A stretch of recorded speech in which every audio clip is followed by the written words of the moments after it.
This is the Welcome Suica card.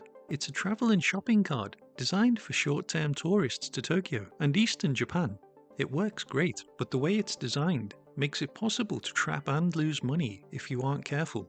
See, when buying the card, it warns us of no refunds right on the screen. Today, we are going to show you how to get it, how to use it, and how to completely use up every single yen before you fly home. Before we head to the machine, here are the 4 rules to protect your money and to ensure you don't get stuck. No refunds. Money put on the card cannot be refunded for cash. There are no refunds, period. 28 days limit. After 28 days, the card expires and any leftover balance is lost. No replacement. If you lose the card, there is no way to recover the funds. Keep it as safe as your passport. Cash-only top-ups. You can't top up with a credit card. Be careful that you don't get stuck because of this limitation. The biggest concern for visitors is how to use up the entire balance. Stick around and we'll show you the ultimate hack to get your card down to 0 yen before the end of your stay. Why the physical card? There is a Welcome Suica app for mobile. However, as of 2026, the app still isn't available for Android and does not work with all iPhone models. For these reasons, we recommend the physical card. A dead phone shouldn't mean you're stranded while traveling. Save your phone's battery for photos and navigation instead. Where and how to buy. You can find these dedicated red vending machines at both Haneda and Narita airports. At Narita Terminals 1, 2 and 3, after exiting customs, take the escalators down to B1 to the train station. The Welcome Suica machines are near the ticket gate. At Haneda, it's Terminal 3. After exiting customs, walk directly about 50 meters towards the escalators. You'll find the Welcome Suica machines to the left by the Tokyo monorail entrance. You can also get them over the counter at major JR stations like Shinjuku or Tokyo Station. But heads up, at a station you must show your passport. At the airport machines, your passport isn't needed. Select your language, carefully read the terms and conditions. Select the card type if you need an adult or child card. Choose how much you want to load onto the card. We can pay by cash or credit card. Then after a few seconds, the machine dispenses your card, along with this reference paper. The reference paper shows your current balance and the important expiry date. Keep this paper with you as a reminder. As you can see, we're initially limited by the machine to loading a max of 10,000 yen onto the card. However, the max balance achievable is 20,000 yen. We'll cover this later in the video. Here at Haneda, if you need to withdraw cash, conveniently, there's an ATM just to the left of this machine. Using the card. The Welcome Suica card is normally accepted at any place where you see these logos.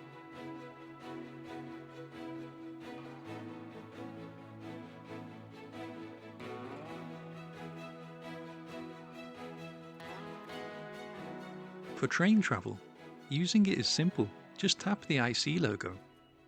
The ticket gate will show you the expiry date as well as your current balance. When we exit at our destination, another tap completes the transaction. It's at this point the fare is deducted from the balance, not at the beginning of our trip.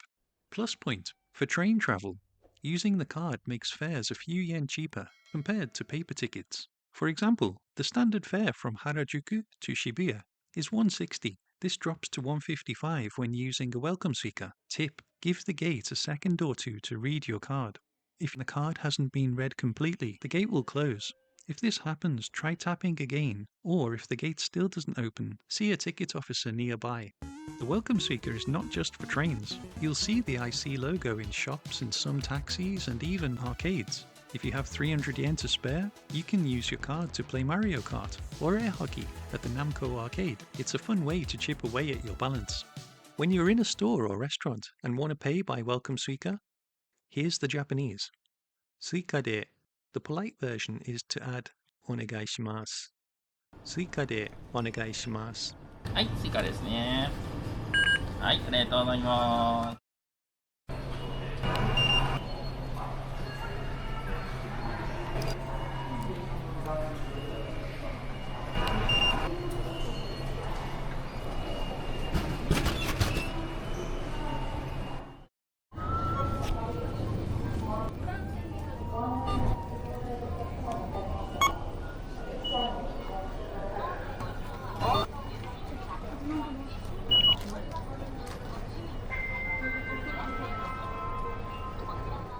the hard borders.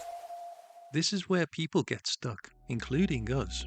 On a day trip from Tokyo, we couldn't exit at Mishima Station, even though our IC cards had enough money to cover the trip. The problem? We'd unknowingly crossed a hard border. Let us explain. Japan Rail isn't one single company, it's 6 separate ones. Each has its own territory, and all but JR Shikoku issue IC cards.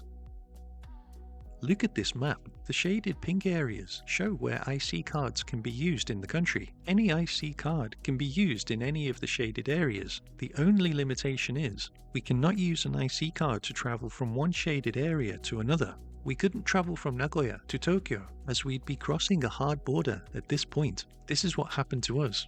Unfortunately, these hard borders are not signposted, but the things we can do are, check the JR homepages for your area of travel. Ask ChatGPT, can I travel from City A to City B only using an IC card? In our tests it was reliable in checking these borders. So the takeaways are, not all areas of Japan support IC card travel. To cross between shaded areas, we need to buy a regular ticket. If you cross over a hard border while using the card, the exit gate at your destination won't open. If that happens, see the staff at the window. If you aren't spending much time in Tokyo, other regions have their own specific cards. In Kyoto and Osaka, they use the Ikoka card, and in Kyushu, it's the Sugoka card. You might want to look into those cards instead. How to top up? 7-Eleven is your friend. To top up the card at stations, look for any ticket machines that have the charge sign.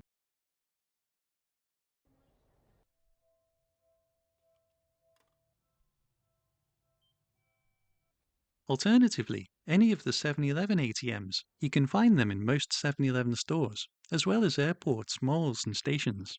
Select Recharge e-money, prepaid transaction cards, place your card on the reader.